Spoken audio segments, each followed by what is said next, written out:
Assalamualaikum warahmatullahi wabarakatuh. Saya Khairatul Andini dari Prodi Manajemen Pendidikan Islam angkatan 2022,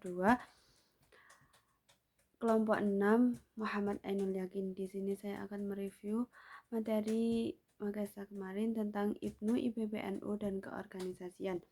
Yang pertama, sejarah berdirinya Ibnu IPPNU.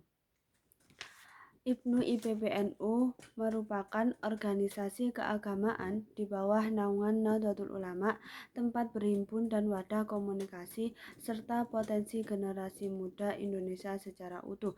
Kegiatan Ibnu IPPNU tidak hanya di bak tahlil dan istighosah, tapi juga nantinya akan terjun di masyarakat. Ibnu atau Ikatan Putra Nahdlatul Ulama berdiri pada tanggal 20 Jumadil Akhir 1337 Hijriah atau 24 Februari 1954 Masehi dengan ketuanya Tolhah Mansur. IPPNU atau Ikatan Pelajar Putri Nahdlatul Ulama berdiri pada tanggal 8 Rajab 1374 Hijriah atau 2 Maret 1954 Masehi dengan ketuanya Umroh Mahfudhoh. Yang kedua, aspek yang melatar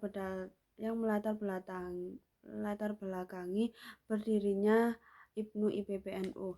Yang pertama, aspek ideologis.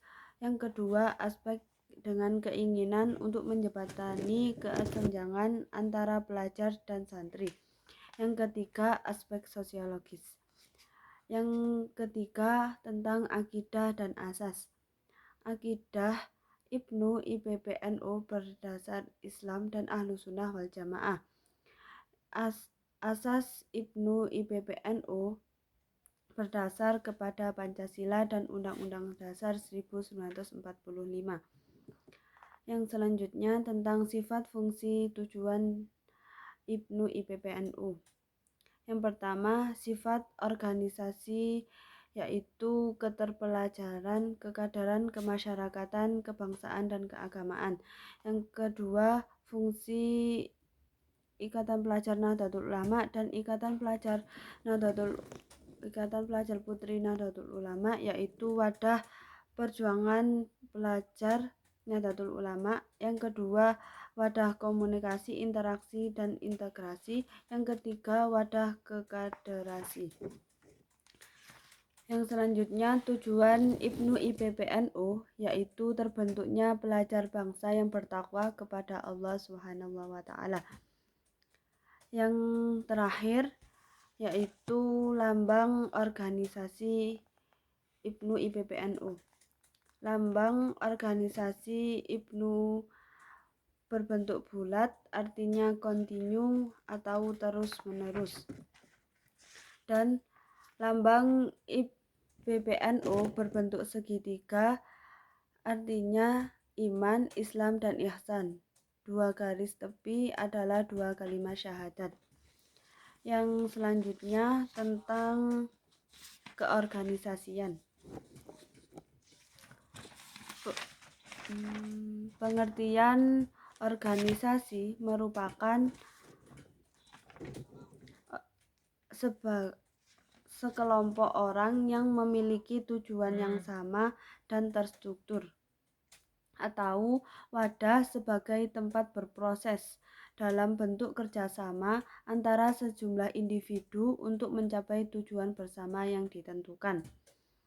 Yang kedua, jenis-jenis organisasi. Yang pertama, jenis organisasi dari aspek kepemimpinan. Yang kedua, jenis organisasi dari aspek keresmian.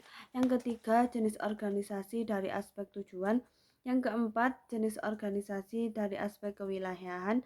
Dan yang terakhir, jenis organisasi dari aspek kebutuhan sosial. Yang selanjutnya, fungsi organisasi. Yang pertama, artikulasi dan agregasi. Yang kedua, norma. Yang ketiga, rekrutmen. Yang keempat, sosialisasi. Materi selanjutnya tentang unsur organisasi. Unsur-unsur organisasi yaitu yang pertama men atau orang-orang, yang kedua kerjasama, yang ketiga tujuan, yang keempat peralatan, yang kelima lingkungan, Yang selanjutnya tentang manfaat organisasi. Manfaat organisasi yang pertama yaitu melatih jiwa leadership, yang kedua memperluas relasi dan pengalaman, yang ketiga belajar untuk bekerja dalam tim, yang keempat pembentukan jati diri dan karakter, yang kelima peningkatan wawasan dan pengetahuan, yang keenam belajar memanage waktu, yang terakhir yaitu belajar membuat keputusan cepat dan tepat. Sekian, terima kasih. Wassalamualaikum warahmatullahi wabarakatuh.